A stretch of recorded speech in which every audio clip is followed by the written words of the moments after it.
Welcome. Today is the third day of our sixth convention of the International Women's Coffee Alliance. Hope all of you have enjoyed the convention so far. I am Sharada Krishnan, Executive Director of IWCA.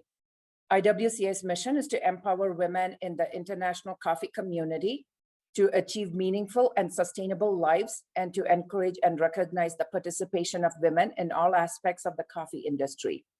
So over the past 2 days, via this virtual convention, we have been educating and informing attendees about critical issues in the coffee industry. There were many positive reviews about yesterday's microcredit session. I hope many of you were able to attend that session. Microcredits are an essential tool for the success of smallholder farmers, especially women, and women are typically left out of access to these loans. Hence, being educated about these critical topics are key to empowering women, and that is where IWCA can play an important role by facilitating these discussions. Today, you will hear from Kim Elena Ionesco about sustainability in the international coffee market. And this will be followed by a presentation from Nuria Rull about IWCA's chapter guide, which was developed in collaboration with the International Trade Center. Each day, we have been bringing you stories from our different chapters, those in producing countries, mixed in with market countries, and those in formation. I hope you have all been enjoying the chapter videos and have been inspired by them like I have been. These videos provide a testament to the resiliency and creativity of women to drive change. A big thank you to Sheila Magno of SCA for her help with editing all the chapter videos. So I'm going to go through some of the housekeeping rules. I know you have heard this over and over again the past 2 days, but every day we may have new attendees, so I need to go through these housekeeping items once again. So all the presentations will be recorded for access by attendees after the event. After each presentations, there will be a Q&A session, and I encourage all of you to participate in the discussion. You are in listen and view only mode, so you can't activate your webcam or microphone. Your name will not be shared with other attendees on the webinar. You can ask questions using the Q&A function. They will be answered by the panelists in the Q&A session after their presentation or by a message from the IWCA team here who are helping behind the scenes. We will do our best to answer all the questions with a goal of sharing knowledge and having a productive conversation. The chat function will be on so you can chat with other attendees. But please note that if you type into the chat window, your name may be shared with other attendees. And this convention is translated to Spanish, English, and Portuguese. And this is made possible by the UN Women's Win-Win Program. And so I give a big thank you to them for supporting these translation services. And yesterday, IWCA's board president, Sharon Rikers, provided an overview of how companies and individuals can invest in IWCA through our sustaining partners and logo licensing programs. These programs are critical in assisting us in bringing programs like this convention at no cost to all of you. Hence, I would like to take this opportunity to thank all our sustaining partners, friends, and supporters for their investment in IWCA. And thank you to all of the participants who have, I know through the Eventbrite, there was a donation button that you were able to contribute to the IWCA convention. Thank you for that support as well. And I also want to thank all our board members and our global team of Blanca, Maria, and Jimena for all the work and support they have put in making this convention a success. Thank you all for being here, and I hope you enjoyed today's program and will also continue participating in the next two more days. We have 2 more days of convention, so I hope all of you will join us through the rest of the week. Thank you and have a great day.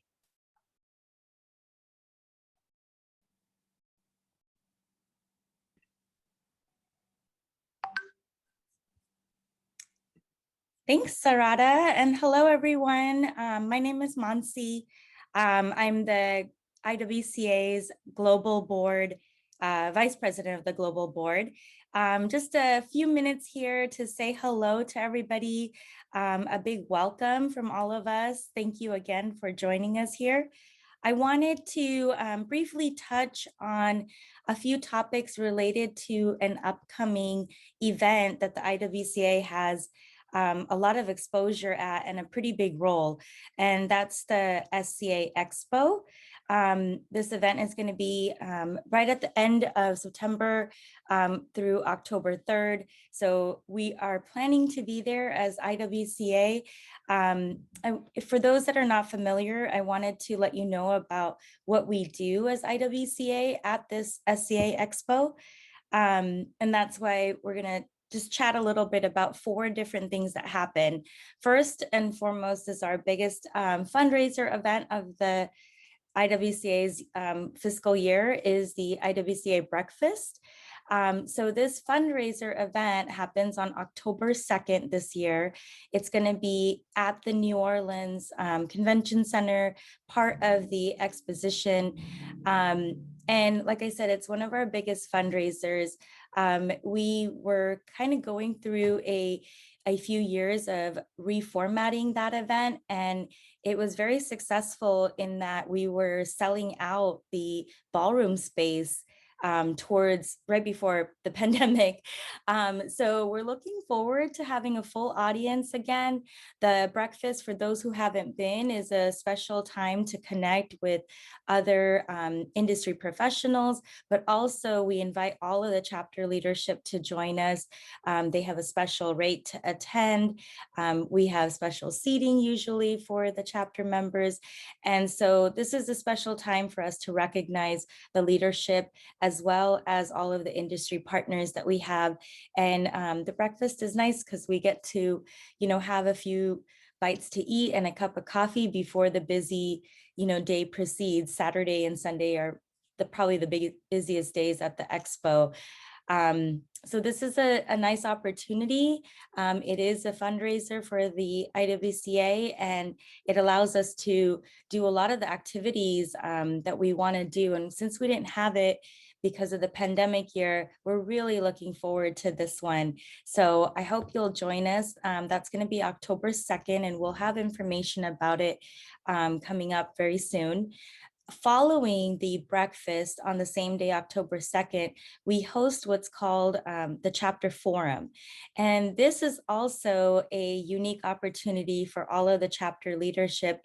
We are in a room, we're in these round tables. It's designed on purpose that way so that everybody at the table can get to know one another. And it's usually different leadership and board members and IWCA staff from all over the world. And it's special because you get to sit next to somebody you probably haven't met before. Maybe you're on the WhatsApp channel together, but you probably haven't met them. So this is a great opportunity to meet other chapter leaders. We normally have a presenter there. There's always some type of roundtable discussion topic.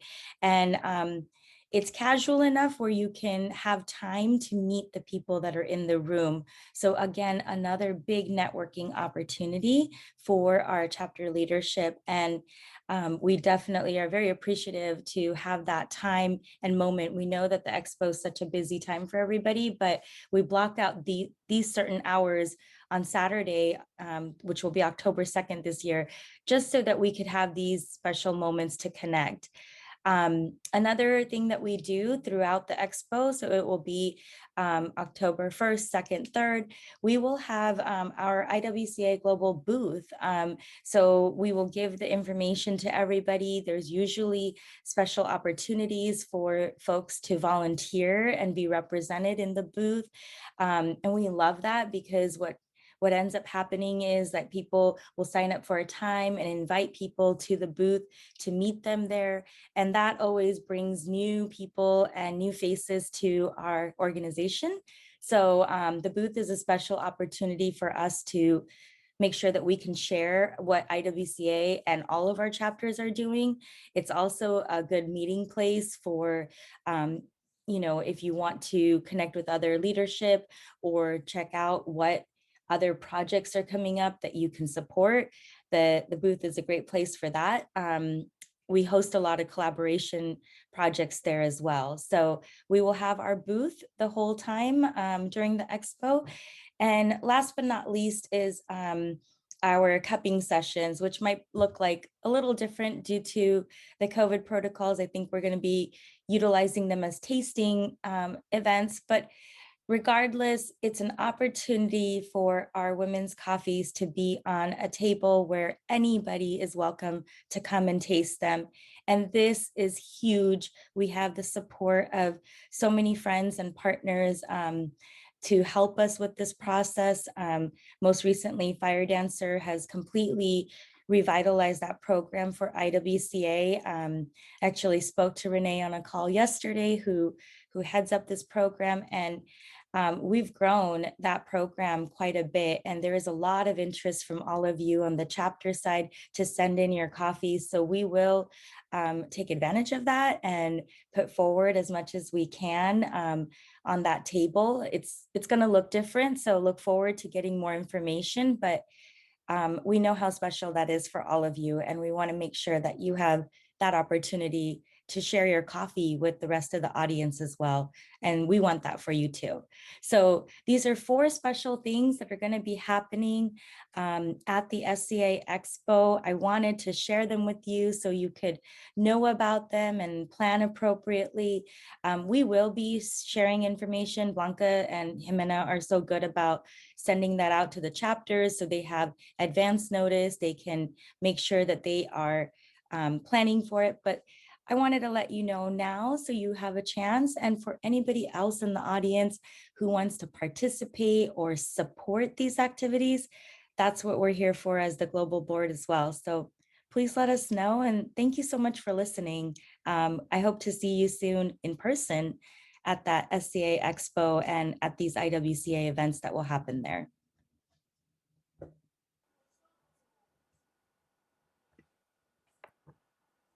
Thank you so much, Mansi, for this very important message. We are so thrilled that Sca Expo is coming and that we will have the chance to have our normal, regular IWCA activities over there. And I'm happy that you mentioned that, because I see in our attendee list that there are many IWCA chapter members, and please be ready, because we are going to send you a lot of information, a lot of forms and requests, and see how you can participate in this. And we are really looking forward to that.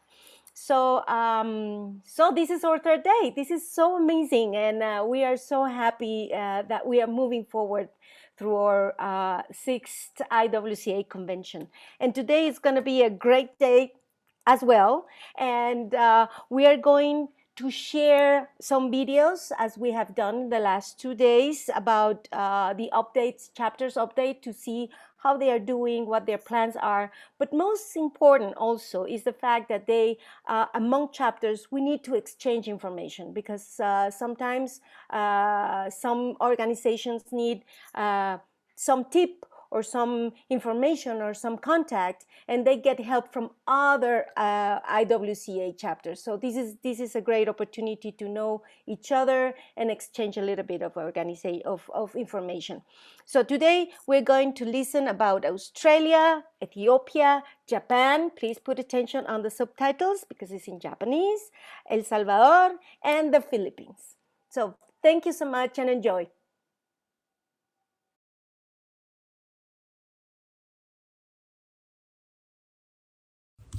Hi, my name is Emily Coulombe, and in addition to being the secretary for IWCA Australia, I am a French-Canadian American with permanent residence here in Australia. I absolutely love coffee and its bifurcating journey into so many different people's lives. I love that it connects us. In a time when it felt like the world came to a complete standstill, the one thing that kept us united as an organization was energy. It was the energy for us to keep moving forward. It was energy in the form of warmth of communication between members and members to be via multiple different platforms. It was energy in the form of optimism, positive energy, that we will get through this together. Our projects are continuing to hold space for our members and members-to-be to connect, network, and learn from one another, as well as creating more events that are based on specific feedback from our community, and working to develop channels to market coffee that's been produced by women in our sister chapters globally. Personally, I'm really proud of the women in Australia for being so progressive. I really envision us being more intersectional with our inclusivity and expanding who we advocate for to all marginalized folks. I think we are in a unique position to do this because of all of our privileges in this country, and I can't wait to see what the future holds. Hello from Sydney. My name is Gina DeBrita, and I'm the President of IWCA Australia Chapter. I established my independent coffee roasting company about 18 years ago here in Sydney, and I believe in sourcing ethically from coffee growers that align with my values. Along with running my company, I'm committed to trading green bean directly from a cooperative of smallholder coffee farmers in the Eastern Highlands of Papua New Guinea. I'm also helping to facilitate direct channels to market here in Australia. So if I could describe one word in the past year for the success of keeping our organisation united, it would have to be strength. The strength of our dynamic board, who are really dedicated in gathering all our members and non-members through our regular WhatsApp and Zoom chat sessions. So what makes your organisation so special among all IWCA chapters, and why am I proud of women in coffee in our country of Australia? Well, besides being in the world's largest island and the only continent that also doubles up as an island, we have a population that makes up for over 25 million people from all different nationalities, and I believe this is what truly makes us unique as a culturally diverse nation. I think also, first of all, we have an incredibly sophisticated and strong coffee culture here in Australia, and anyone who is passionate enough, there is no barrier to enter into the industry. The Australian coffee market is worth just over $8 billion in revenue per year and is forecast to grow at a compounded annual growth rate of 5% by 2025. Although we may fall under the category of being predominantly a coffee consuming country, what I'm most proud about is the fact that geographically we are very widespread, and our segment is made up of women across all aspects of coffee within the supply chain, including coffee farming, coffee roasting or coffee roasters, importers, exporters, cafe owners, baristas, and coffee enthusiasts. So when you hear these statistics, for me this means the opportunities for Australian women in coffee are huge, and I believe that our IWCA organisation here serves to be a powerful vehicle in helping engage more women in coffee to build real relationships, develop leadership and entrepreneurial skills, while providing support and sharing of knowledge. Our chapter is powerful because more and more women are making their way into coffee, and what I'm now witnessing is that women are reaching out, uniting and encouraging one another to do better. This is so crucial for our industry because the only way we are ever going to see change for a more equitable society, both locally and internationally, it's to ensure that women's participation and contribution is at all levels. I feel collectively both men and women are now moving towards bridging the awareness gaps and breaking down barriers of a once more stereotypical environment, which I had encountered from my own experiences early on in my business, where at times it was very rare seeing other women in coffee or even networking with women in coffee. And I often felt alone and very unsupported. So we've come such a long way, and I see a very positive future for women in coffee in Australia. So Thank you, IWCA, for the incredible and amazing work you do for women in coffee across the world, and you touch so many people's lives. Thank you.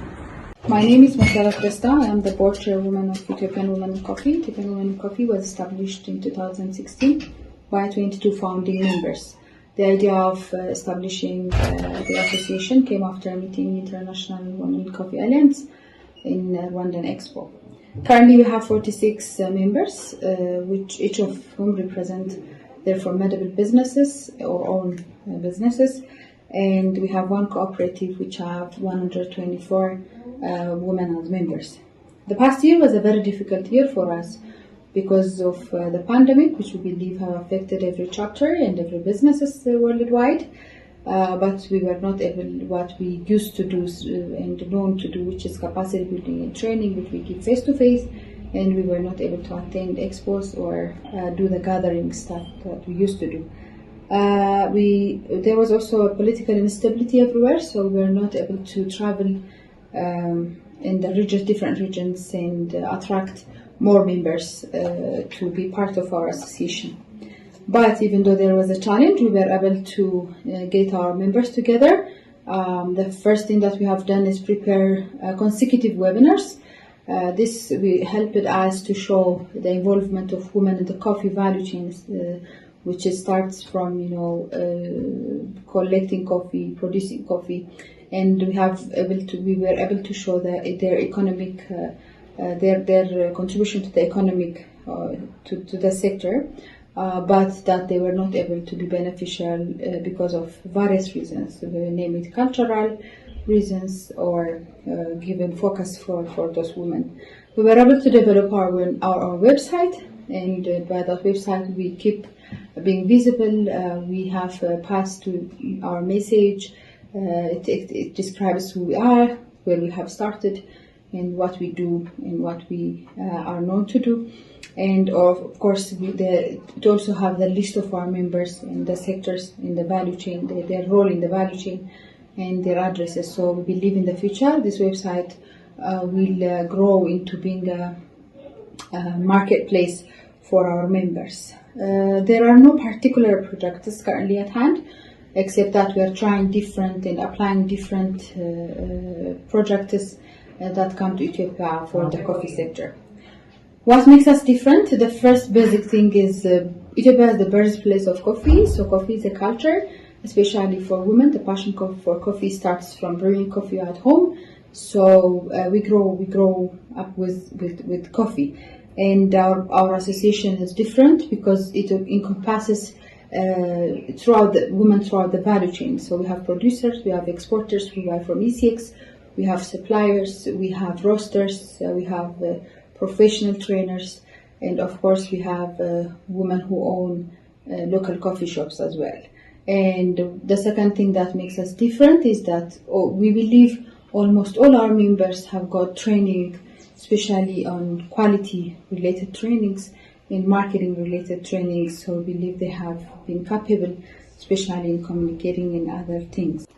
では、まず去年はどんな年でしたでしょうか？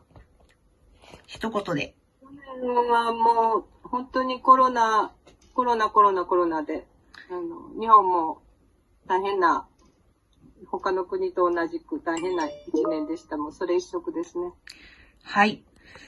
こんな大変な時期だったんですけど、日本支部をどのように、活動されていたんでしょうか？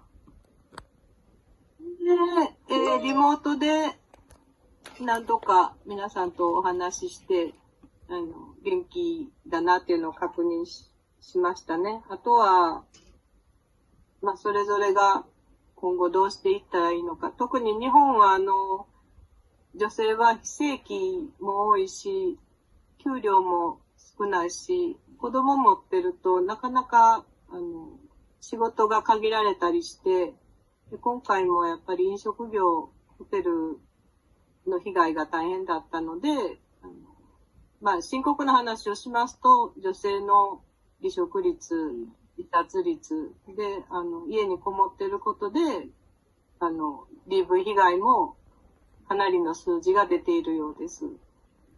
で、その辺のことは皆さんと、リモートで今後どうしたらいいかっていう話をしてます。リモート会議も推進されたんですね。では、何かアピールしておきたい、あるいは現在進行中の計画などありますか？おかげさまで、ゆっくりですが、ワクチンの接種も少しずつ進んできまして、SCAJ が今年は、スカジですね。スカジは今年11月に、開催されますので、その時に、朝食会であるとか、ブースの展示とか、豆の即売会とかをして、みんなで頑張っていこうと計画中です。はい。では、日本支部が他の支部と異なる、なんか特徴的なところとかっていうのを教えていただけますでしょうか？難しいですね。他の国も皆さんすごい頑張っておられるんですが、やっぱり消費国で、まず一番に、IWCA に入ったっていうところで、そうですね、違いっていうのってすごい難しいんですけど、メンバーは本当に少ないですが、日本も去年、今年とすごい変化の年で、女性の問題、SDGs にも関わるんですけど、女性の問題をすごい真剣に考え出した年でもあって、例えばジェンダーっていう言葉は去年1年ですごい飛び交いました。これは今までなかったことなので、少しずつですが、全部そういうこともひっくるめて日本は今変わろうとしてるんではないかなと思ってます。ありがとうございます。では、その他、IWCA を応援してくださっている皆さんに何か一言、グローバルの皆さんに一言お願いします。少しずつですけども、私たちは、前を向いていきたいですね。いろんな、それぞれの国に問題はありますが、でも、希望は捨てないでいきましょう。はい。ありがとうございます。それでは、後ろに映っているのは SCAJ の専務理事と、そして事務局長、上島さん、佐々木さんも入っています。いつもありがとうございます。Thank you. ありがとうございました。Hello, my name is Maria Boto. I am from El Salvador, Chapter President. I am very happy to be participating in this summit. IWCA needs to be always connected, and this is a wonderful space for us to connect. Last year, 2020, was a very difficult one. We could not have gatherings. Nevertheless, the virtual aid was very good. But after a year, it seems a little bit crowded for virtual experiences. We had very little activities 2020. At the beginning of the year, we had 3 activities, copying experiences, new markets openings for some of our members, and then some virtual training from grounds for empowerment. What I like best of our chapter is that we are a very united group, and we try to support each other with our experiences and expertise. Have a nice day. Hi, I am Rosario Juan, Events and Marketing Coordinator for IWCA Philippines. If there's one word I can use to describe the year that was, it would be interesting. Yes, it was challenging, a lot of times very difficult. It was nothing like we expected. But if we sum up all the events that occurred, especially within the organization, I would say it was interesting. We came up with so many ways to do things. We actually met up even more since it was happening online. And we got really creative and came up with different projects. We had a lot of training sessions. We had a lot of Zoom gatherings. But one project we're particularly proud of is the W Blend.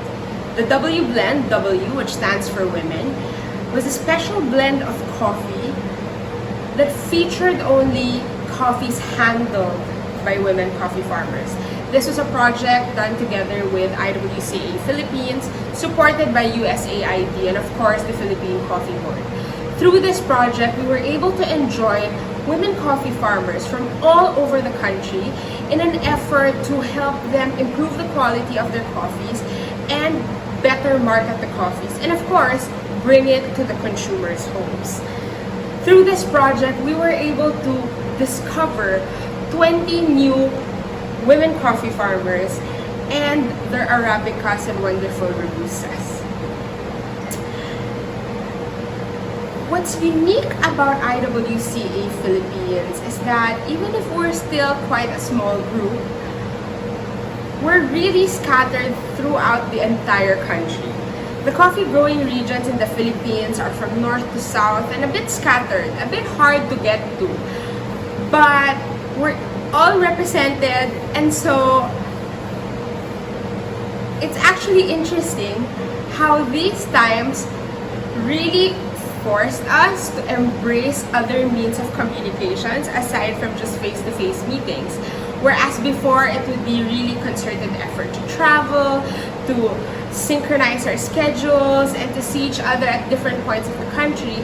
Now it was simply setting up a Zoom meeting, which really gave us more opportunities to talk and meet and discuss amongst ourselves.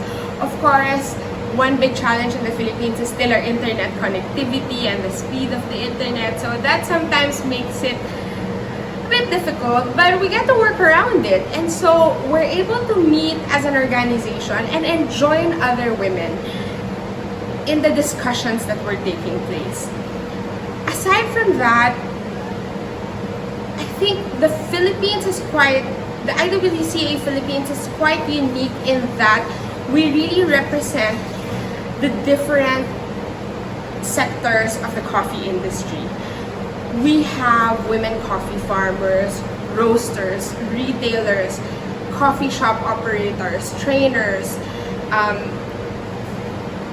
and we really are able to encompass and give female representation to each aspect of the Philippine coffee industry.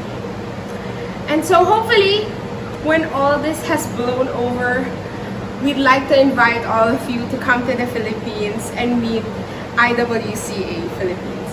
Thank you.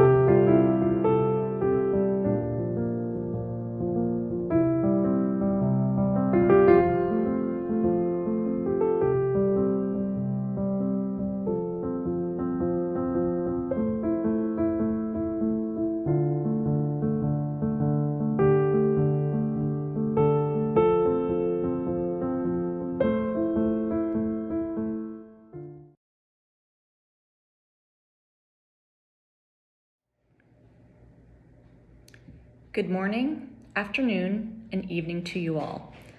I'm so pleased to welcome you to the 6th IWCA convention, and I appreciate the time you've taken out of your busy days to support our organization.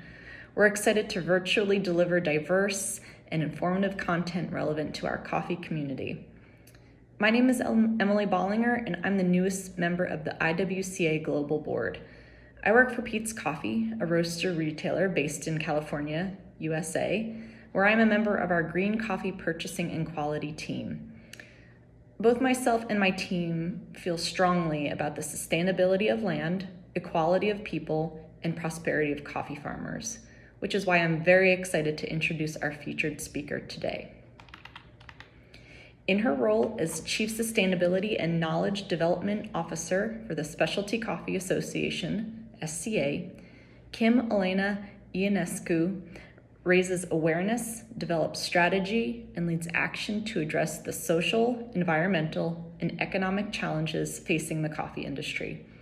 Prior to joining the SCA in 2015, Kim spent a decade buying coffee and directing sustainability for Counterculture Coffee in North Carolina, USA, where she resides with her husband and 2 daughters. And although these days she's more likely to be found working behind desks and podiums than cupping tables and espresso machines, Kim believes that sustainability must be firmly embedded in every stage of the coffee value chain. Kim, thank you so much for joining us today. So, sustainability, what is it? Can you see me? I hope you can see me. Probably you can't respond if you can't. I see me. So I'm just going to, I'm going to go ahead and I'm going to start by thanking IWCA, thanking all of you for having me here and for giving me the opportunity to share some of my thinking with you. As Emily said, thank you, Emily, for the lovely introduction. I have been working for the SCA in a sustainability capacity for the past, I guess now it's been 6 years. And so I've had the opportunity to do a lot of sustainability talks in that time. And, you know, I always want to use the work that I've done before and not create something from scratch, but the landscape of sustainability and what I'm thinking about is always changing. And so I always find myself wanting to share a different message or spark a different kind of conversation with every opportunity that I get. So I had a lot of fun preparing for today's, and I hope that it gets some good conversation going here, and then in all of your, you know, professional roles and organizations and personal lives also. So let me play my slideshow. Okay, so so Blanca and I were talking just a few minutes ago before we got started here about the title of this presentation and the very basic question about sustainability, which is not an uncommon question. I've had a sustainability title for 14 years now, and so I'm used to this conversation. Like, what is it? What are we talking about when we talk about sustainability? So it's a great title for a talk. And as I thought about how to answer this or how I wanted to approach the conversation today, this quote came to mind by a playwright named Eugene Ionesco, no relation to me, although this is a reference that I use for how to spell my last name. And the question or the quote goes, "It is not the answer that enlightens, but the question."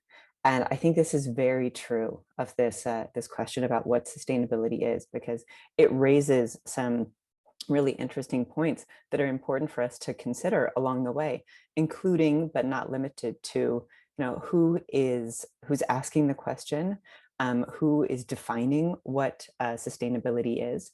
It brings us to the importance of context. So we'll talk about this question of what sustainability is from a few different angles, from a macro and a micro, and some of the ways that it's applied in the coffee industry, the ways it's been applied historically, how it exists in the present, and especially in the context of the Specialty Coffee Association, and maybe even look ahead a little bit to the future, because that's at the end of the day where a lot of sustainability thinking leads us, is toward the future.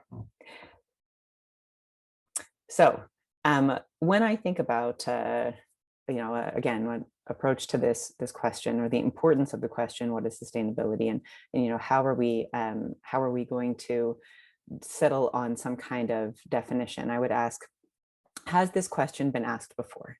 You know, are we in a position to be asking this for the first time? And as I alluded to in my introduction, you know, it's a question that I'm familiar with. So thankfully, we are asking a question here that has been asked before, and there are some common references that we can use to inform ourselves, even as we try to apply sustainability to our specific contexts. And so I'll start by going macro with sustainability, big picture. Because for as big as the coffee industry is, the coffee sector is, sustainability, I would argue, is even bigger. Because all of us, we have this shared love, at least, and shared passion for and dedication to coffee. That's one of the things that unites us and brings us here together.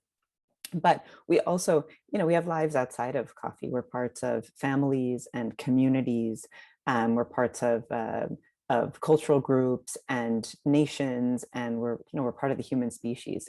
And sustainability really concerns us on all of those levels too. Even the human level, the survival of humans as a species is really kind of a guiding principle that that led to the creation of what we now kind of categorize as sustainability work. So so coffee is one piece of this, but because sustainability is so big, we need to think about it in this macro way and not be tempted to make up coffee specific definitions for sustainability and ignore the fact that all of us as coffee lovers and coffee professionals, we participate in all of these other dynamic and really important groups and communities, and show up in lots of other ways too.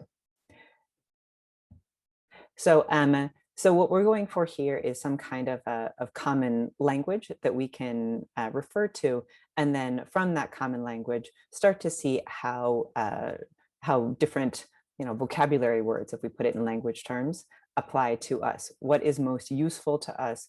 Where are we going to find the most kind of the most interest, and that can be different from one person to another, certainly from one group to another, or but starting from a common reference will ensure that we don't end up too far away from each other. And if we end up in really different places in regards to what we understand sustainability to be, that we can come back to a common point that is recognizable to all of us. So one of the tools that I use in that establishment of a common definition is this one, which comes from a report put together by a commission of the United Nations that met for a few years in the 1980s. And this definition here is referred to in the field of sustainability as the Brundtland definition, because it comes from this Brundtland Commission, and it was 1987 when this was published, so it's been around for a while. I think it's significant because it has been around for a while, and because it's one of the most often referenced definitions for sustainability. And at the UN level, you have a pretty high level of thinking and a pretty broad umbrella of the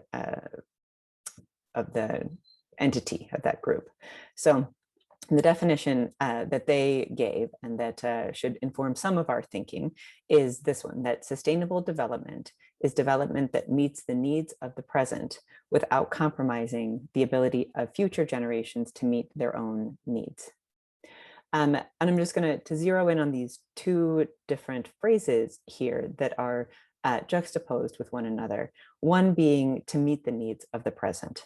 I think that there are times where when we talk about sustainability, including people like me who have sustainability job titles, we talk a lot about the future and maybe run the risk of overlooking some of the challenges and the needs of the present. So that's part of the definition, is to understand that we exist in the present and there are needs of the present that we can't ignore.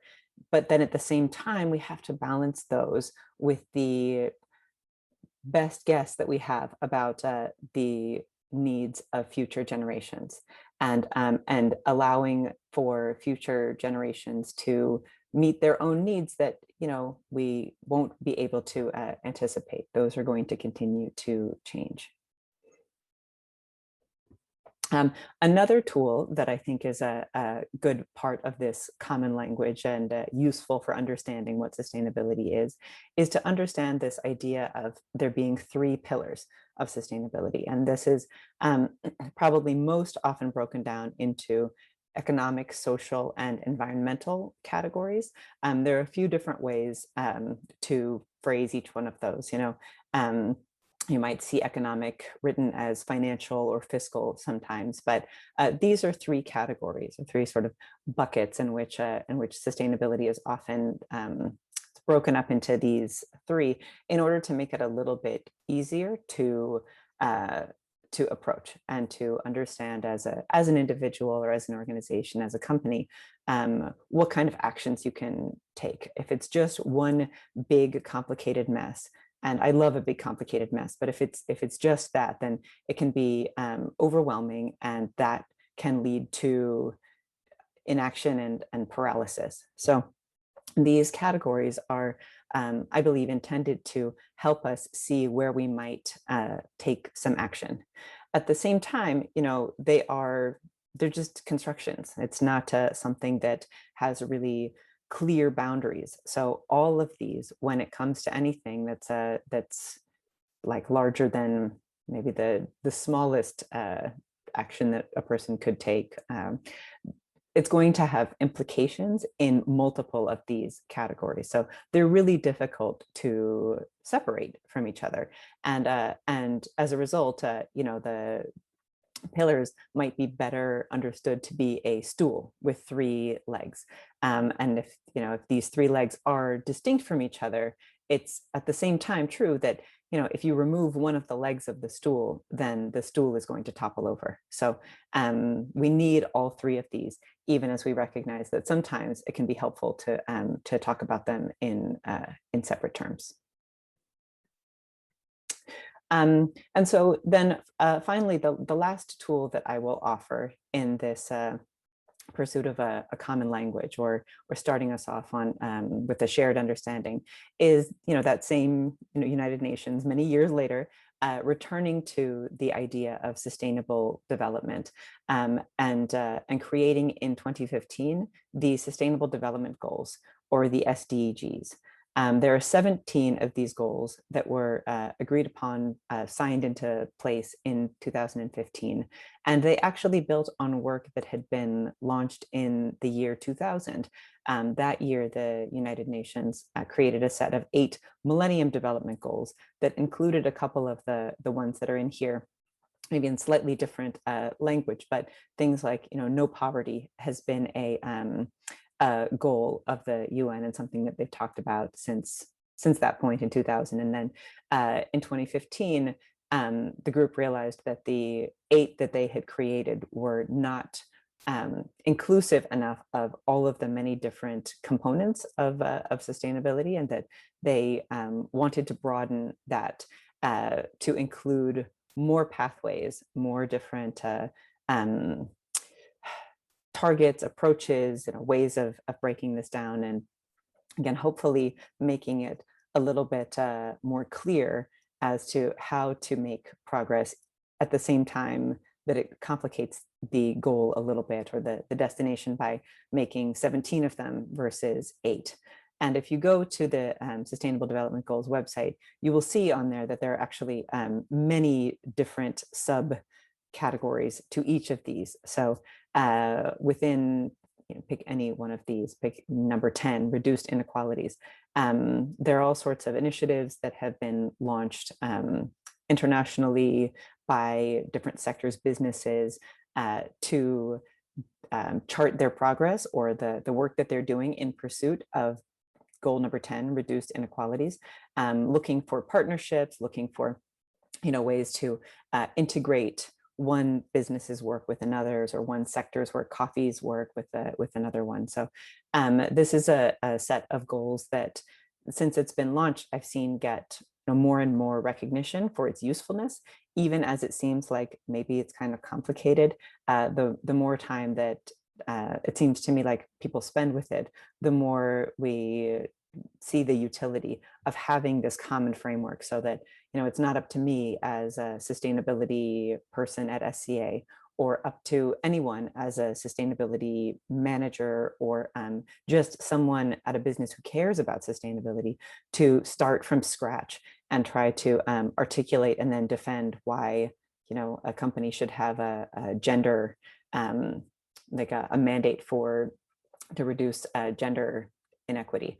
You know, they can refer to this list of global goals and say, you know, that's actually one of the UN's goals, and that's a body that doesn't easily come to consensus and represents a lot of different perspectives. So, you know, if the UN can identify this, then I think that probably we as a company can find some way to agree with them as well. So this is so that's the macro. Now let's go from the macro to a more familiar, maybe some more micro applications of what sustainability means. And you know, I think that a photograph like this one, which I pulled off the internet, and I think I gave credit to in the notes of my slides, but it to me spoke to so many different ways that I see sustainability portrayed in photography. It's about nature. You know, it's about the beginning of something new, the opportunity for new growth and new ideas, and the promise of something in the future.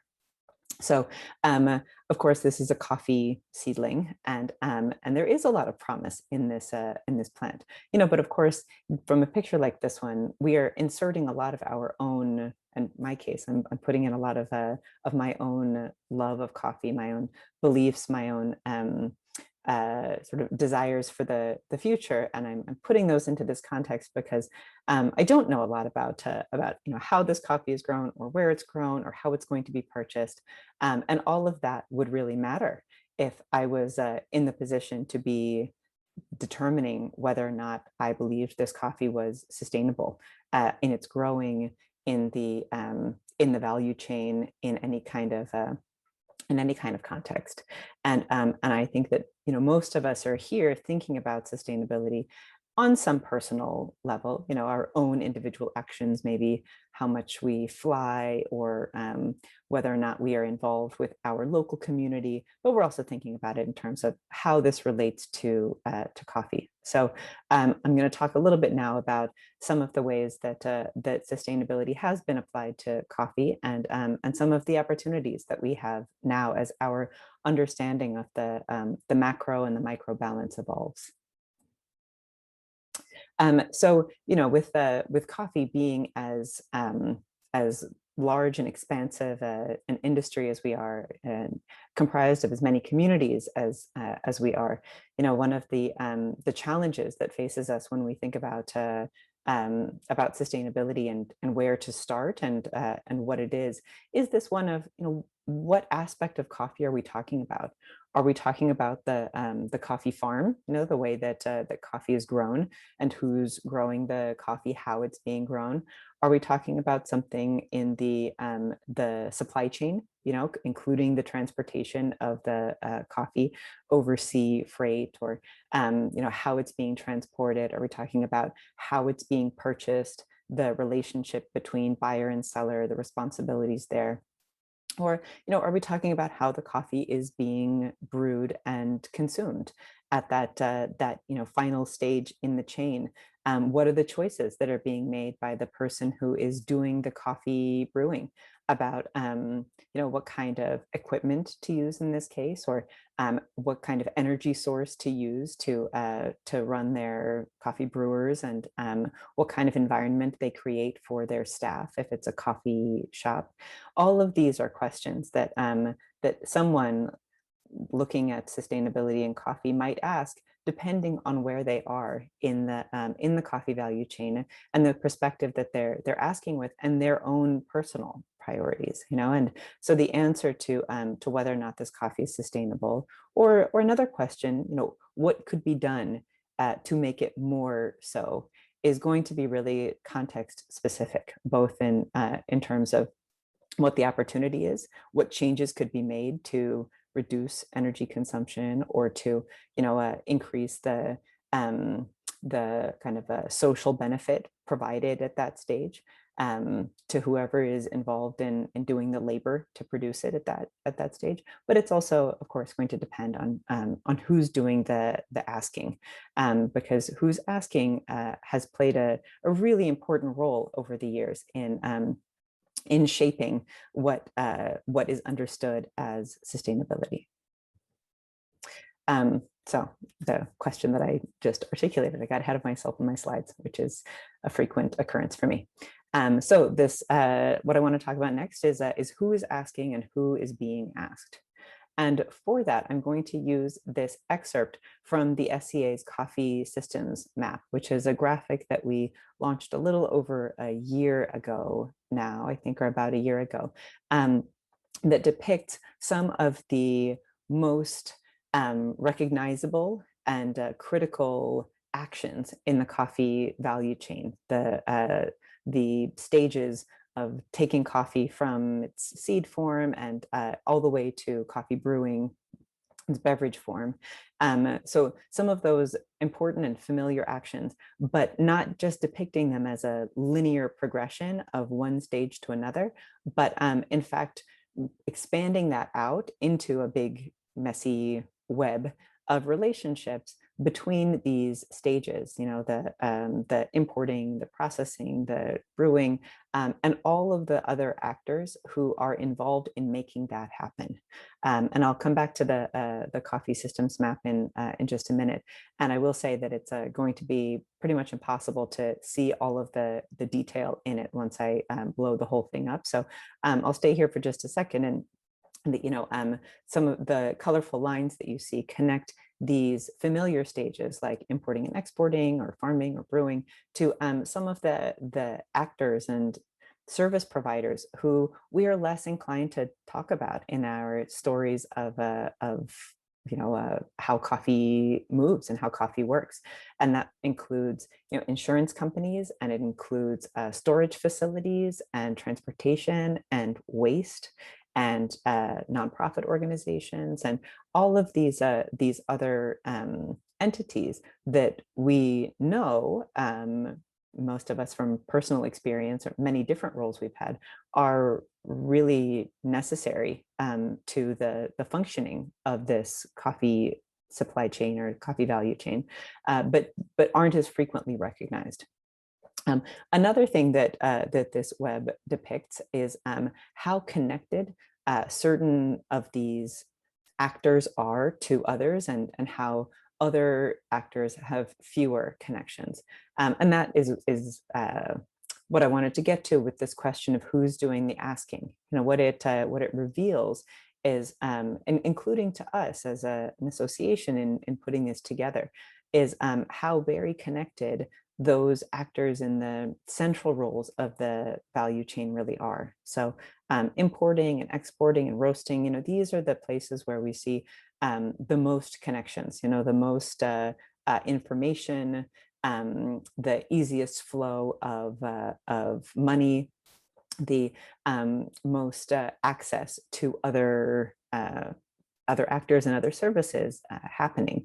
And so these are, we can conclude from those connections that those are in some instances proxies for power, for decision-making ability. And so when we see that concentrated, we know that a lot of the defining and the asking is going to be done by people who are in more powerful positions. So that's true with sustainability in the same way that it is with coffee prices. This work was an output or a product of the Coffee Price Crisis Response Initiative. And that was a year-long undertaking to really understand the challenges the industry was facing through the lens of low commodity futures prices for coffee, and to understand the SCA's role and specialty coffee's role in this. But one of the things that it led us to, back to what I was saying, was that there's a concentration that happens of power and decision making, and that doesn't just apply to coffee prices, that also applies to sustainability. And so the reason that I put these logos up here is not because I'm about to launch into a critique of certifications.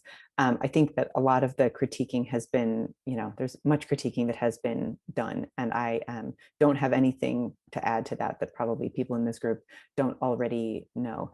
I put them up here because, in fact, I think that these are tools. These are tools that have helped a lot of consumers, certainly coffee drinkers, understand sustainability or apply it to coffee, that concept of coffee for the first time. Certainly they were really important to my own understanding as that was developing however many 20 some years ago of what sustainability meant. Before that word was something that I was familiar with. Fair trade was a concept that I was familiar with. In fact, before I was a coffee drinker at all, fair trade was a concept that I knew could apply to coffee. So these have been really important tools in the progress that we as an industry have made towards sustainability. But I think that that at the same time, it is has been increasingly clear that these were tools that were developed to really meet the needs of coffee buyers in green coffee terms, or coffee brands and coffee roasting companies, retail companies, trying to communicate their values to consumers. So, we have succeeded in many ways in building this this understanding of the existence of these tools, some of the values of the tools and the brands that rely on them, or that have really propelled their growth over the past couple of decades. But we also see some of the limitations of those. And for more on that, there are some wonderful talks that have been done at events in the past few years, including a talk at the SCA's RICO conference a couple of years ago about by Dr. Yanina Grabs about the myth of or the fallacy of a single exit, in which she just lays out some of the challenges that are now facing producers of certified coffee that don't have enough demand for the supply that they are generating. So I'll leave that there for now, and we can come back to it if that's interesting to people in the question and answer session. But for the moment, I share these as examples of tools that have been really critical to getting us to where we are. I'm not sure how we could have done it without these, or where we would be, but at the same time that are tools that have served buyers well and are now being examined in their usefulness to producers. And we have this potential moment of transformation, which could be a really exciting thing.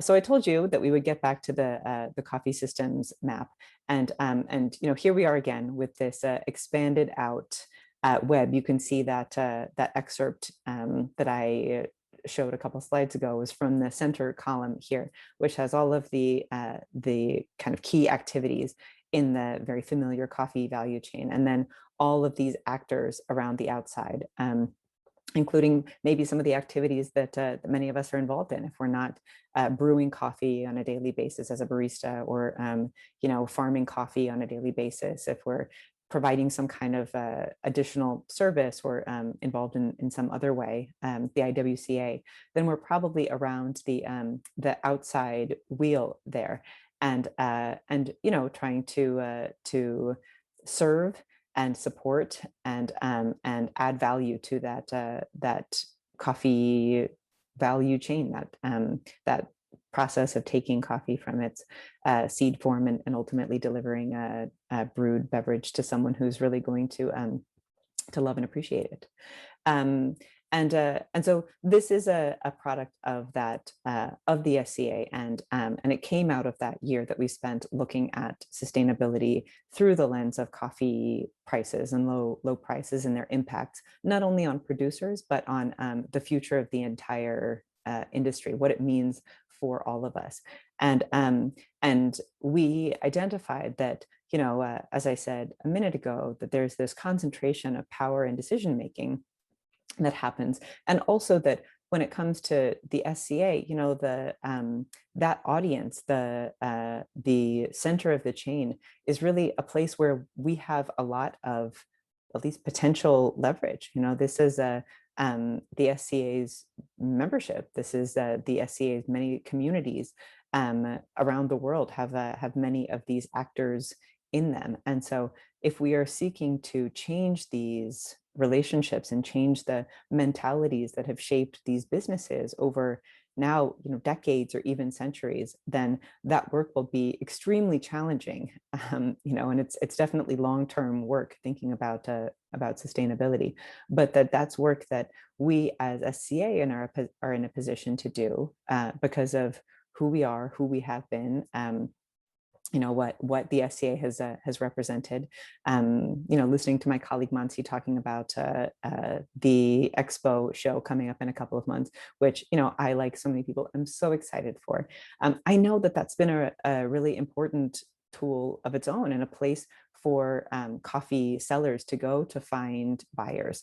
And not just that, for people who are maybe less connected, in less connected roles, to go to find other people to partner with, to learn, to get access to information that is not readily available to all. So we have so that's our opportunity, and specialty coffee's opportunity is also, I think, one that is we're getting a better understanding of, and the pandemic has played a role in that, because the challenge presented by, or one of the challenges presented by low coffee prices and, you know, the commodity futures market is, you know, like the idea of low prices and commodification, and specialty coffee has this promise, back to that little seedling and the idea of promise. You know, I think there's a promise in specialty coffee of a different kind of relationship, a different kind of valuation in coffee, and you know, we see that having happened. I can see how my own understanding of coffee has changed, partly because I work in the coffee industry. But you know, I look at my parents, I look at my the town that I live in, I look at the consumption habits of coffee drinkers all over the world, and I know that that specialty coffee has in some ways really succeeded over the past few decades in changing the mindset, changing the understanding of what specialty coffee is worth. And yet, you know, if we're still in a situation where the power imbalances are or the power is unbalanced, or we don't have equal access to decision making and to and value is not equally distributed, and that is really jeopardizing one group's ability to you know, continue to do its work and survive and thrive, then we have a problem not just with the total size of the market and with growth, but also with the way that value is shared. So that's led the SCA, and this, you know, graphic sort of is one way of depicting it, to our own agenda around sustainability, which is about this creation of value and recognizing that and the distribution of value, so that our coffee supply chains and our industry can continue to thrive, and the needs of all of the actors, you know, not just the ones in those central roles, but all of the value that's created by all of the actors is seen and articulated and recognized and valued. So, you know, one more graphic here that I actually pulled from a publication that came out after the conclusion of that price crisis response initiative. But this is the Hivos Coffee Barometer from the year 2020 that has that question in it about the relationship between consumption and production and the commodity futures price, leading us to at least question, you know, if not to articulate or to claim that we fully understand the problem, to be able to recognize that that these dynamics are not working together, and they're certainly not working for everyone. So the agenda, the kind of conclusion in in writing here is that SCA believes that specialty coffee must challenge mindsets, including those of industry leaders, and redetermine how value is created, measured, and distributed in coffee value chains. So that is our, I'll go back one. So that's our agenda. That is the work that that SCA will be doing in pursuit of our using our sustainability leverage. But we know at the same time that other approaches are required. So while we see specialty coffee as having this this value distribution and value creation unique angle, we also know that that other entities will approach it from different perspectives, and that is actually to the benefit of coffee if we are seeking to achieve progress toward these sustainable development goals.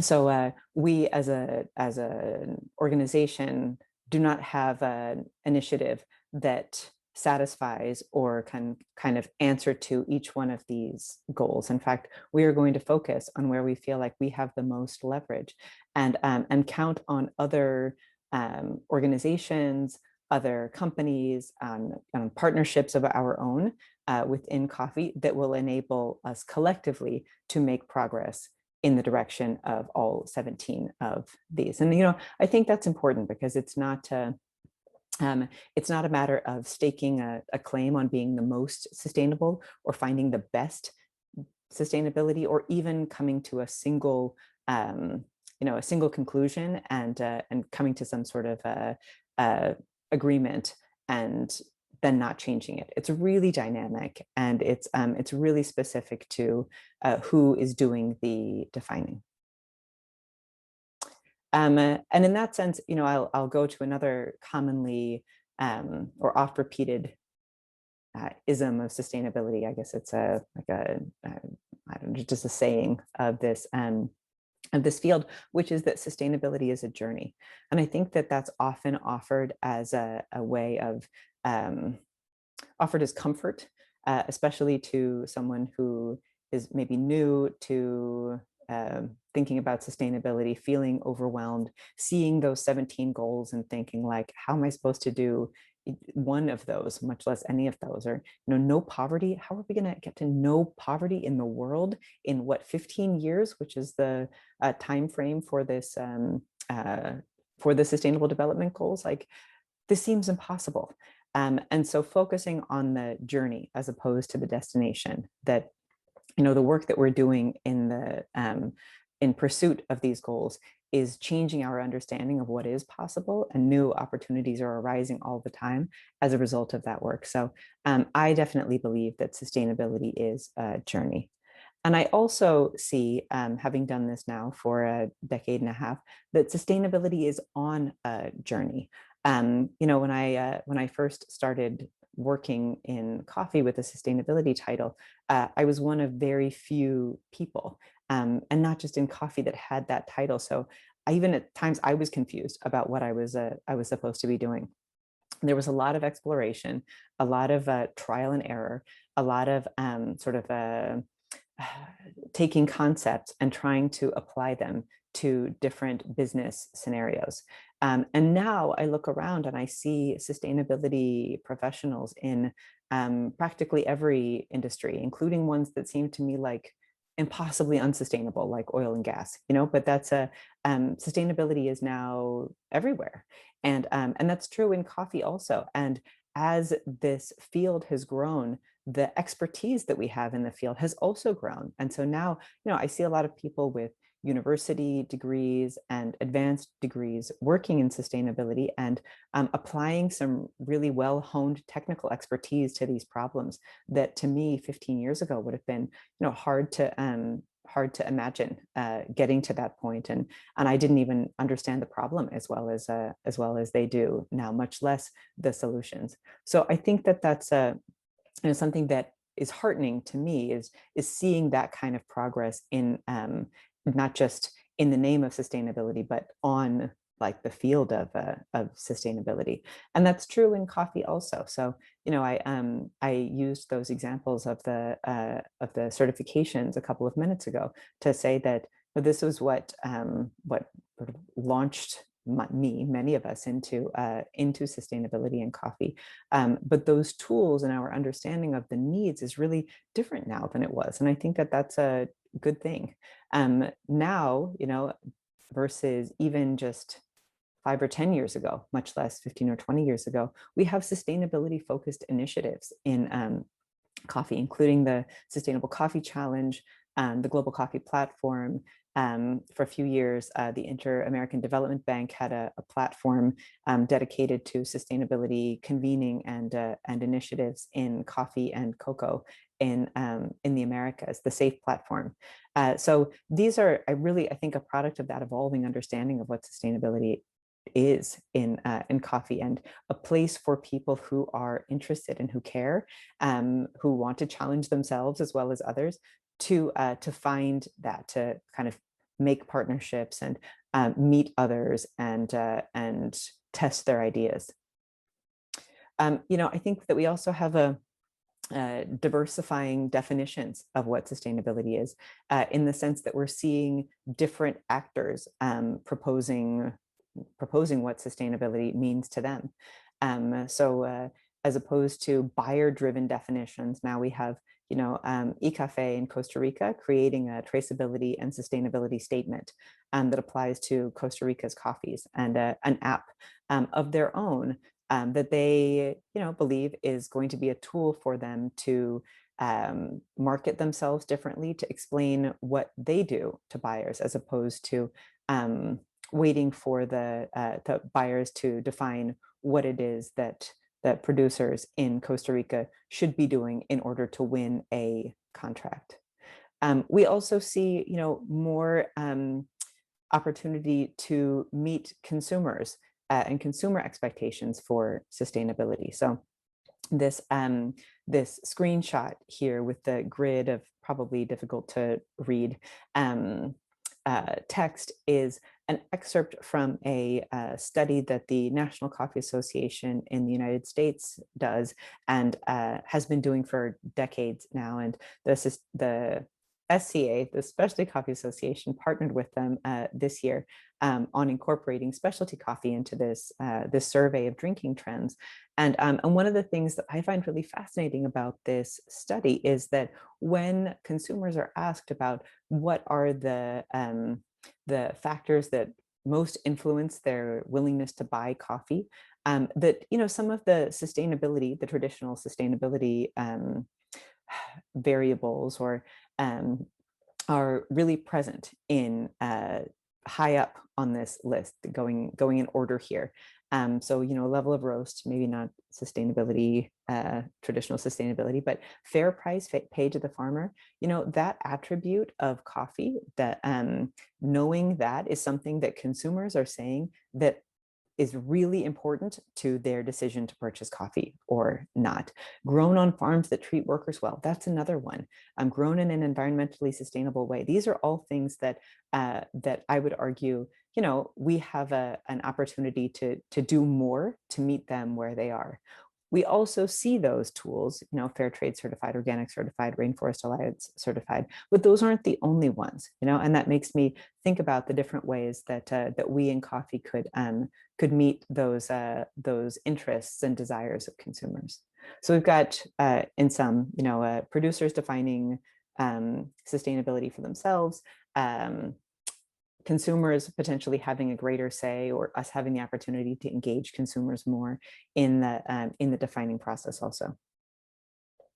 I wanted to just dwell for just a second on the word sustainability, because over the past couple of years on the journey that sustainability has been on, you know, its popularity has led to its application to companies and initiatives and products that lead people, and rightfully so, to, you know, wonder what this really means. And beyond what does it mean, does it actually mean anything?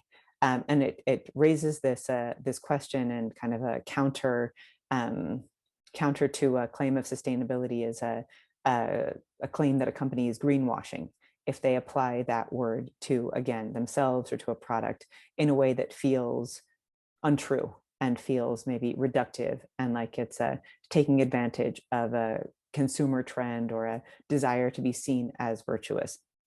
So I'm acknowledging it because I absolutely think that greenwashing exists. I know it does. I see it too. It pains me as someone with a sustainability title. And yet, even though it pains me, I still don't want to let go of the word sustainability in favor of a different one. I see others that have grown in popularity over the past couple of years, including regenerative agriculture, resilience, and these are words that too I think have a lot of potential contained in them. Like they are their own little seedlings, but I know that that time horizons are long, including for consumer kind of adoption and understanding of something like sustainability. And I do want to be wary of jumping right from a term that is maybe seems overly used to something that's new, because I think that we have a lot to lose when we when we sort of jump around and don't meet people where they are. To remember that there are a lot of people who are still just kind of coming around to the idea that sustainability might apply to them and they might be interested in it. So I don't want to run the risk of leaving them behind by jumping on the next cool word that arises. And so that just brings me to my final question, which, if people do want to unmute themselves or offer questions and responses to this in the chat, I would love to see it, but it's more of a question to just consider moving forward, with all of this background, to just, wonder what sustainability means to you, because once you understand some of the macro context or some of the macro big picture factors, that micro personal context is so important, and it's not inconsequential, especially when it comes to thinking about action, where you are and who you work with and what you care about is really going to influence what kind of actions you take and what kind of impact those actions have. So, understand the macro, look for a common language, but at the same time, don't forget that that you are a part of this. So so figuring it out for yourself and applying it, and then testing it and returning to it and tweaking and adapting. That's all a part of the journey that you are on, which is important to the journey that we're all on. So I will end there. Actually, I forgot about that question. I'll just end there. Thank you. Thank you, Kim. This is amazing. Thank you so much. It was a great update on what's going on and where should we place ourselves into everything that is happening around us. We do have a couple of questions, Kim. The first one is, which aspects of the coffee production tend to be most detrimental to the environment upon you? Yeah, that's a great question. And, I think there's more work that has been done recently here. And because of that, I am at a risk of missing something. Even within those three pillars, the environmental pillar is expansive and contains a lot. So that's my caveat. But I will say that that some of the interesting work that's been done over the past couple of years is in understanding, the carbon footprint of coffee, because the environmental implications are probably going to be difficult to compare from farming to roasting, when it comes to land use or pesticides or something like that. But carbon and a carbon footprint is something that all of us have. All businesses have a carbon footprint, and where that comes from. What are the activities that generate more emissions? That helps us to approach a shared problem versus something like water quality, which might be very specific to one place and not shared across the value chain. And in the context of CO2 emissions and the entirety of the coffee value chain. It's typically the end stages that contribute the most. So that would be like coffee brewing, just thinking about the amount of heat required to, or electricity energy required to heat the water to brew such a small amount of coffee. The way that coffee is farmed is also important here. The use of petrochemical inputs can contribute substantially to a coffee's carbon footprint also. And that's one of the things, though, that's context specific. It would be really important to know how coffee was grown, and what kind of products were used on the farm before applying a single number to that. And that's true too at the roasting stage, but maybe less context specific, unless you're using like a zero emissions roaster and you offset the footprint of your coffee brewing or something. So I will I'll stop there. Those are my thoughts on that question. Okay. Oh, thanks. There is another chapter member from Honduras, Lucia Santos, asking, what do you think should be the role of final consumers, the one who drinks and the one who roasts, exporters, so that the producer is paid a better price? That's a tough one. Oh, it's such, again, I'll probably say this with all the questions. It's such a good question. And I personally, I really go back and forth on it. On one hand, I think that I put up the chart about consumers' appetite for purchasing a product, because I think that there's opportunity to meet more consumers than we are meeting with our current definitions of sustainability in products or in companies. So I think that I want to do more of that, but I also want to be wary of foisting responsibility for consumers to know everything, to make really informed decisions about coffee, when coffee is one of so many products that they buy.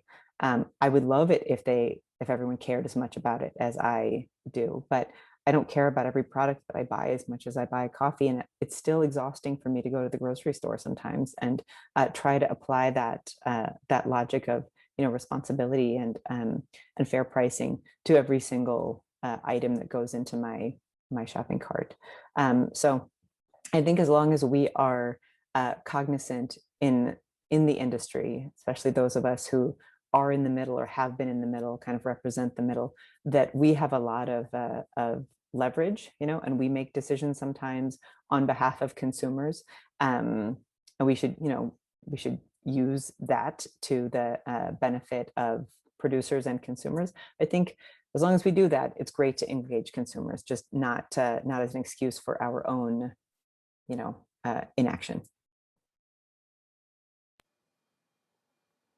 Okay, great. I think we have them all, and you provide us with a very broader idea on what sustainability is today. But I guess that this is a term that will evolve and will change along the coffee industry as we go, and hopefully reaching out the goals that we all expected, and of course taking care of our own decisions at home to start with, right? So thank you so much, Kim. This has been an amazing time with you, and we do appreciate your time. We are very much looking forward to see you in Sca Expo in September, October. So thank you so much. Thank you. Okay, everyone. We're gonna move to our next section, which is the very important documents. This time we will present on the chapter's manual guide. I was very lucky to participate into the creation of this manual, and I had the great opportunity to work with Nuria Rull. And I am very honored and pleased to introduce her. Nuria works as program officer in the United Nations Agency, the International Trade Center, creating and supporting project on event planning, business, and marketing strategies. She also developed experience working as trade advisor for the ICX in Taiwan, business intelligence analysis for DABA, an espresso executive distribute and direct purchasing analyst for PepsiCo, and she is graduated as Bachelor Business Administration for the St. Gallen University and Economics Bachelor degree for the Bentley University in the USA. She speaks 4 languages: Spanish, Catalan, French, and English. So thank you so much, Maria. I will put her recording, and thank you.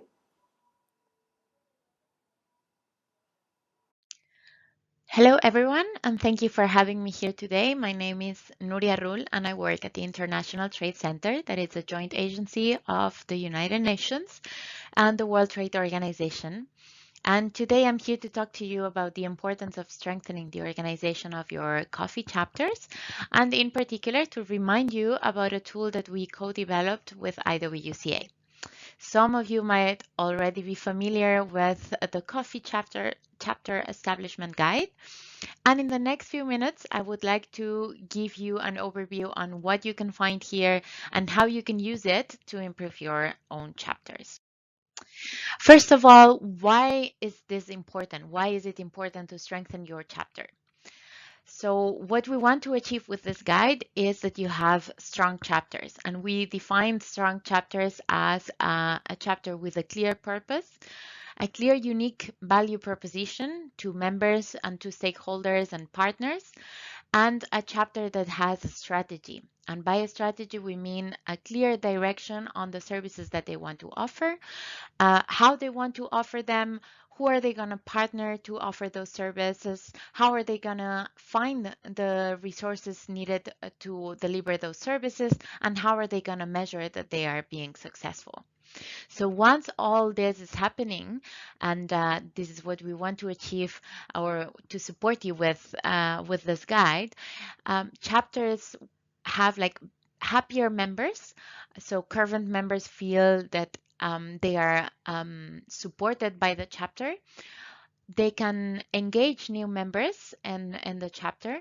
They can achieve more easily financial sustainability, and they have more credibility, more visibility, and also they can expand their international networks and connections.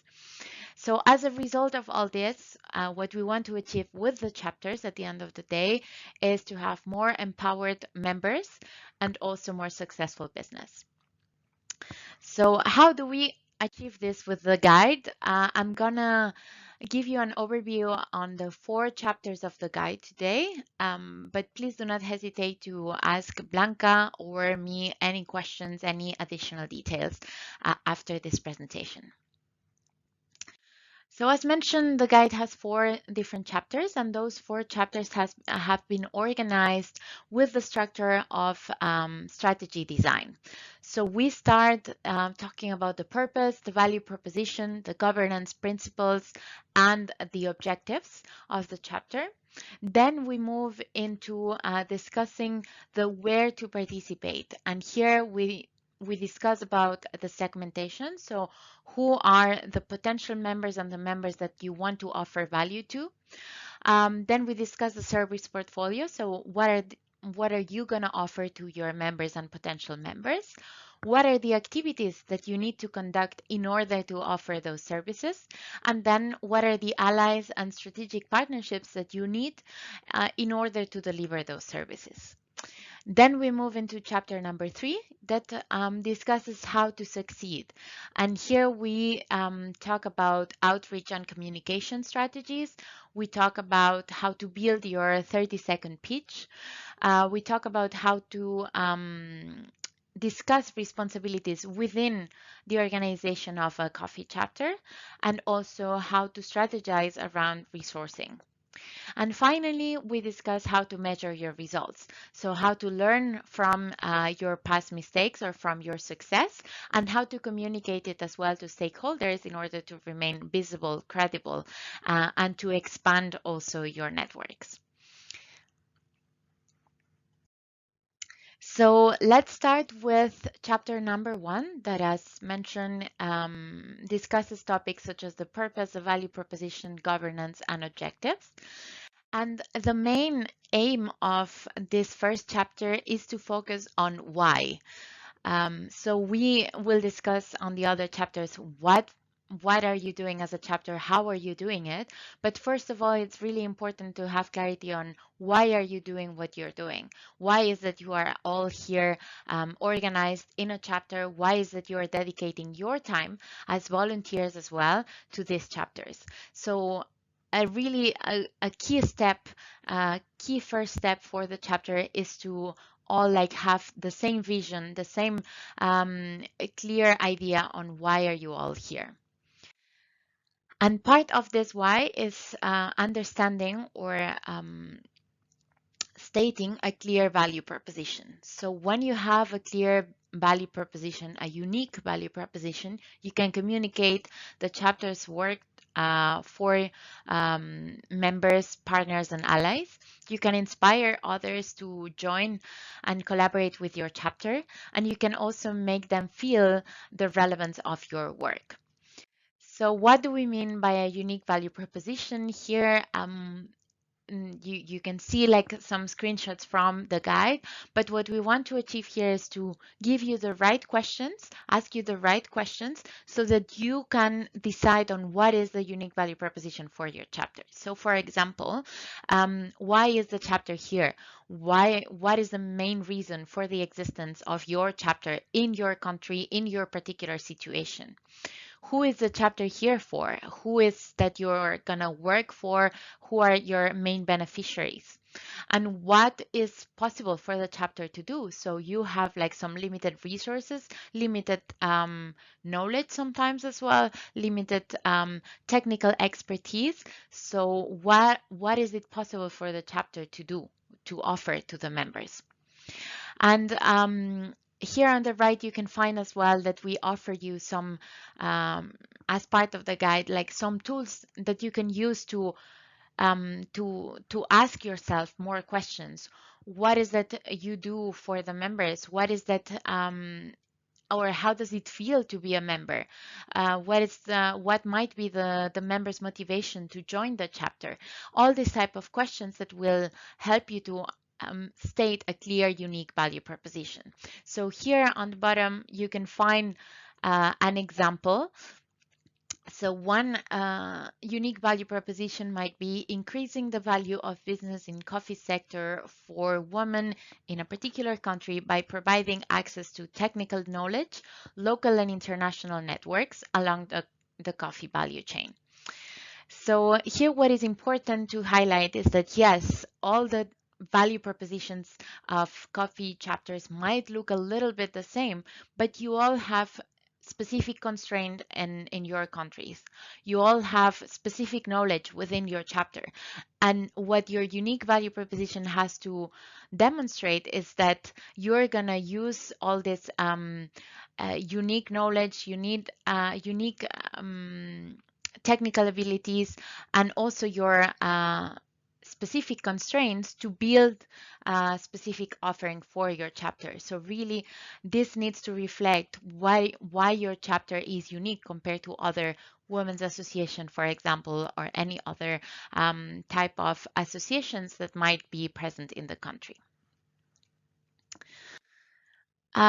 We mentioned also, or I mentioned also, that within this first chapter, it's important to also consider aspects such as governance. So governance is the framework that ensures decision process, representation, accountability, fairness, and transparency in chapters' relationships with all stakeholders. So this is really a fundamental aspect of your chapter. And it needs to be discussed in advance, or it needs to be discussed once the chapter has been established, just to make sure that you follow best practices, that all members feel that there's like fairness within the organization, within the chapter.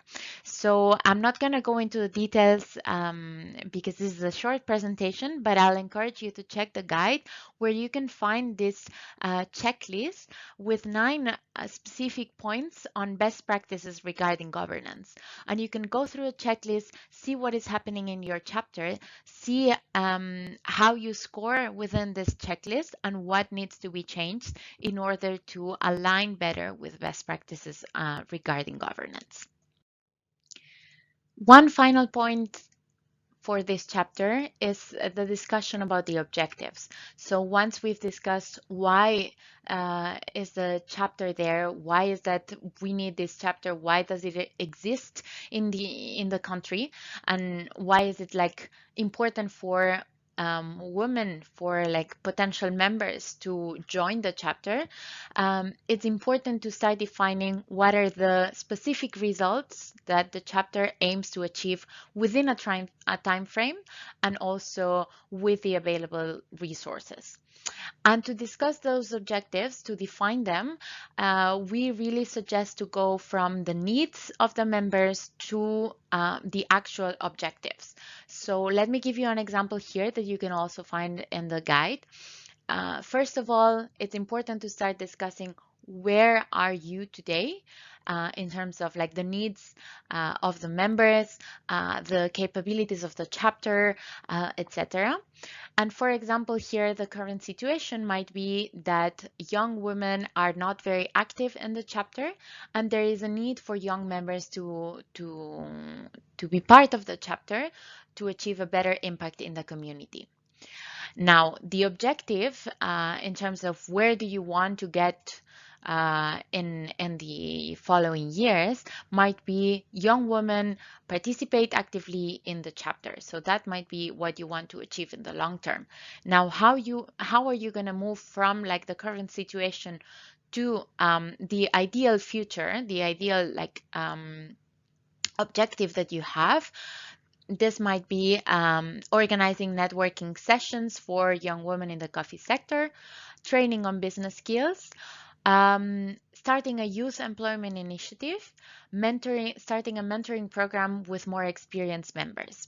So all these things might be initiatives that you want to discuss, that you want to consider in order to achieve your objectives. And we will discuss those in the following chapter. But here, what is important is to think, where are we today and where do we want to be in the upcoming years? So in order to discuss more of the details of the organization of the chapter, here we have the next section where we discuss where to participate. And by this we mean where is that you need to put most of your efforts in order to succeed.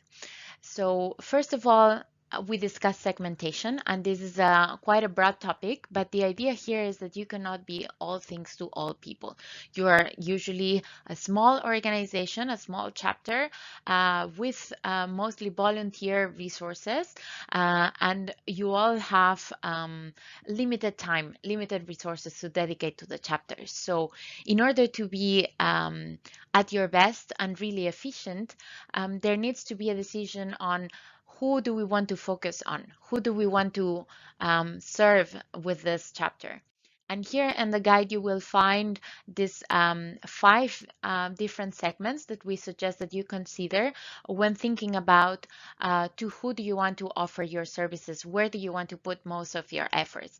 And here you can see that it can be owners, partial owners or rural workers. It can be input sellers, it can be processing and export preparation actors, it can be traders, roasters, and retailers. And here the important question is, where do we want to put our efforts? Do we want to work, let's say 50% for our members in production, and we want to maybe focus our effort here, and maybe we want to work 40% with this type of members and just 10% on roasters and retailers? Where do we want to put our effort? And then where are we, or how are we going to design our services around it? So when we think about the services of the chapter, again, one thing is to think to who do we want to offer those services, and how do we organize our resources accordingly. But also it's important to think about, are we solving the right pain point? And here we talk about the desirability. Is this something that our members need? Does it make financial sense? Value for money? Are we spending our resources wisely, given that we have, as I said, like limited resources in terms of human resources, but also financial resources? And then finally, are we building on our core operational strengths? Do we know how to deliver this service? Do we have the technical expertise within the chapter in order to provide those services? And if we don't, do we have the right partners to support us to deliver those services? So thinking about these three aspects of desirability, viability, and feasibility is really critical to assess your current service portfolio, but also to design your service portfolio if you're just starting your chapter. So here I'm showing you some of the templates that you can find in the guide. And again, it's an exercise that you need to do as part of the management of the chapter. So it is really important that you sit one afternoon all together, you go through the guide and you check if you're really focusing, if you're really putting effort in the areas where it makes more sense for you. So for example, you can find here a template where you can identify what is the need of your members that you're trying to solve, how are you solving it, what is the service that you're putting in place for this, and a small like checklist on, do you have already what you really need for the service, what is it missing, and therefore what are you gonna do in order to get those resources, get those aspects that are missing. And if you can't do it, then does it make sense to continue providing this service?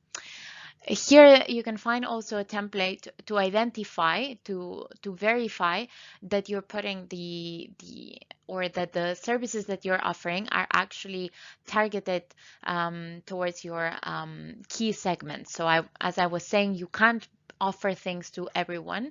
So are you actually focusing all your services in like one segment here, or in several segments? And if so, does it make sense, the services that you're offering with the different targets that you have, with the distribution of efforts that you already discussed? And finally, also, how are you going to organize those services? How are you going to plan ahead to make sure that you can deliver those? So I'll encourage you to go through the guide, try to see with what you have, and try to fill out those templates or those checklists, and see what is missing. See what else can you be doing for your chapter to be more efficient. There are other topics covered in this chapter, for example, how to organize activities to deliver services, so going more in detail on like activities planning, and then also how to manage allies and strategic partnerships. So you will see that we've put there some again, like some templates and tools to identify what are the partners that you want to have in your chapter. Are the partners that you currently have like useful for you? Should you be investing more time with them, less time? Should you reach out to new partners? So all these you can discuss it using the different templates that we provide in the guide. Now let's move to chapter number 3, that is how to succeed. And here, as I mentioned, we will discuss a lot the outreach and communication strategies. So how to really make sure that you connect with your members, how to make sure that you have the right people at the right time to help you to tell your chapter stories. So it really means finding creative ways and the right people to tell your chapter story from a number of different perspectives. And this also means identifying or responding to key questions on how to communicate about your services. So here, for example, you will find in the guide, who do you need to reach? And here we're discussing again, like the segments. identify those members that you want to focus on, those segments within the coffee value chain that you really want to focus on, and target those messages directly to them. So the next question would be, why do you need to reach them? What needs to be communicated? So what is the specific message that you want to convey? And here, maybe if you have several segments, you might want to convey one message to like a segment of your members, and then you might want to change the message to, for example, your partners, to other stakeholders. You might want to change the type of message that you want to convey, and it's important that you plan ahead, that you have all, like within the chapter, that you all have like a clear idea of like what is the type of message that you want to communicate to the different segments. Then how do you want to reach them? What are the techniques? What are the channels? What are the means that you're going to use in order to reach, to communicate to your members and to stakeholders? And finally, to consider what might be the barriers that you could encounter when trying to communicate those messages, when trying to really reach some of your members. So all this, having this discussion, again, this is really valuable to strengthen your chapter, to be more organized, more clear, to have like this unique vision as a chapter that will also allow you to be more focused in each of your interventions. Here you can find, for example, a specific segment, and that might be small farmers, and then the example of the message that you want to communicate. So for example, sharing common problems to find common solutions, or maybe a key segment might be local foundations or NGOs. And like the example of a message that you want to share is how to support the chapter to create a project and present proposals to potential donors. So really being specific about what you want to achieve with each of the segments. So again, communication is also about the connection that you establish with your stakeholders. So how to build this relationship, and this might be also like being really strategic about the channels that you're going to use, being it newsletters, web presence, social media presence, airtime, phone, any of these channels that you might want to use. And again, you might want to use different channels for different segments. You might know that like NGOs are more present on like websites or on social media, but you might want to reach some of your members by phone because you know that they are not as active on social media. And finally, in this chapter, we also give you some tools on how to build your 30-second pitch. So really how to convey the message about your organization in a very structured way. And we suggest a structure here that unfortunately today we don't have the time to go through this, but I really encourage you to dedicate one morning, one afternoon with all your chapter members and chapter colleagues to really build this 30-second pitch, to have this clarity on who are you as a chapter and what do you want to achieve and what is that you want to offer to members and to partners nationally and internationally. Other critical aspects that you might find in this chapter are like how to organize or how to define responsibilities within the chapter, the importance of a secretariat, how to organize the chapter more also in the administrative side, and then how to strategize around resourcing and finding sources for funding. So this is a whole specific area also in the guide, and I'll encourage you to also have this discussion and have this like planning together with your peers in the chapter. Finally, this is the last chapter of the guide, and it's about how to measure your success. So sometimes because everyone is busy, because it takes a lot of time, because everyone has also like other businesses to take care of, the measurement side of the chapter is a bit forgotten, but it is really critical. It's critical to show your success. It's critical to engage new partners, to keep partners engaged, to attract new members, and it's also critical to learn from your mistakes and to improve the services that you're offering.